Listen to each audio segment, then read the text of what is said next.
लोकसभा चुनाव से पहले हर एक विपक्षी पार्टी इस पूरी कोशिश में है कि अगर वो कांग्रेस पार्टी से गठबंधन करती है, राहुल गांधी का समर्थन करती है, तो समर्थन करने के लिए उनके पास कुछ सीटों का आंकड़ा भी हो। ऐसे में शरद पवार बहुत इंपॉर्टेंट भूमिका निभाते हैं महाराष्ट्र से। महाराष्ट्र की करीब 48 लोकसभा सीटों में से जो सर्वे किया गया, उस सर्वे में दावा किया गया है कि महाविकास आघाड़ी सरकार को ज्यादा फायदा मिलेगा सांसद के तौर पर। विधायक और पार्षद के तौर पर कहना मुश्किल है, लेकिन सांसद के तौर पर एमवीए यानी कि महाविकास आघाड़ी का गठबंधन बाजी मार जाएगा। और ये करीब 1 से 1.5 साल पहले सर्वे हुआ है और ऐसे में सी वोटर का ये सर्वे ये दावा करता है कि शिंदे को बड़ा झटका लगने वाला है।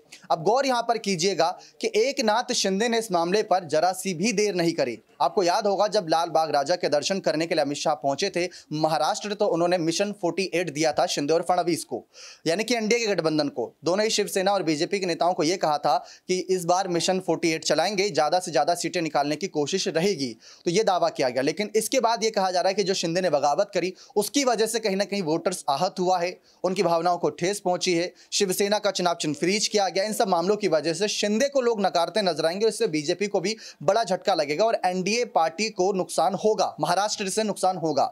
शरद पवार ने साफ कहा कि जो ये सर्वे दिखा रहा है कि हमारा जीत होगा या हमारे तरफ आंकड़े में ज्यादा झुकाव रहेगा, तो ये सही दिखा रहा है, क्योंकि ये देश की सच्ची तस्वीर को दिखा रहा है कि हमारी पार्टी कैसा परफॉर्मेंस करेगी आगे जाकर, ये साफ बता रहा है। लेकिन शिंदे इस पर आग बबूला हो गए। उनका कहना है कि ये सर्वे झुटला दिया जाएगा और एनडीए गठबंधन सारे रिकॉर्ड तोड़ देगा। अगर एकनाथ शिंदे के इस बयान की ओर गौर किया जाए तो ये राहुल गांधी के खिलाफ है, क्योंकि राहुल गांधी को उम्मीद है कि महाराष्ट्र हो गया जहां पर उनका गठबंधन है, झारखंड हो गया जहां उनका गठबंधन है, ऐसे कई सारे राज्य हैं जहां पर गठबंधन के साथ चुनाव लड़ते हैं, विधानसभा या फिर लोकसभा, वहां से उनको सीटें ज्यादा मिलने की उम्मीद होगी ताकि विपक्षी एकता का एक अच्छा नुमाइंदा पेश हो। राहुल गांधी जब भारत जोड़ो यात्रा लेकर महाराष्ट्र पहुंचे थे तो शरद पवार की बेटी सुप्रिया सुले ने उनका खुला समर्थन भी किया था। खैर, ये तो बात की बात रही, लेकिन जिस तरीके से शिंदे इस समय काफी ज्यादा उतावले नजर आ रहे हैं चुनाव को लेकर, उन्होंने कहा कि आप लोकसभा चुनाव छोड़िए, हाल ही में जो चुनाव होंगे या कोई भी चुनाव होगा, हमारी पार्टी और हमारे गठबंधन ही जीत हासिल करेगा। शिंदे को इतना कॉन्फिडेंस है और उन्होंने आने वाले विधानसभा चुनाव को लेकर भी दावा किया हुआ है कि हमारी गठबंधन वाली सरकार 200 का आंकड़ा जरूर पार करेगी। ऐसे में शिवसेना की जो शिंदे वाली शिवसेना है वो एनसीपी और कांग्रेस दोनों को बड़ा झटका देती नजर आएगी।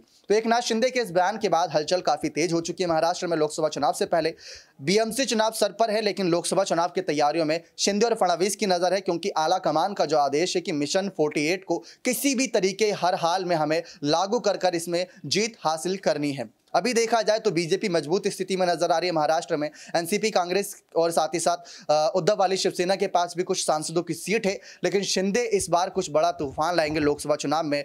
फडणवीस एक अलग भूमिका निभाएंगे, लेकिन शिंदे पर सबकी नजरें रहेंगी कि अगर महाराष्ट्र में उनके दम से अच्छा प्रदर्शन हुआ तो बीजेपी आने वाले वक्त में उनको कुछ और बड़े पद से सम्मानित कर सकती है, कुछ और बड़ी जिम्मेदारी दे सकती है। तो देखना दिलचस्प रहेगा लोकसभा चुनाव में क्या स्थिति रहती है महाराष्ट्र में शिंदे फडणवीस की और साथ ही साथ एनसीपी कांग्रेस की। बने रहे चैनल के साथ, ऐसी और तमाम जानकारियों के लिए बहुत बहुत धन्यवाद।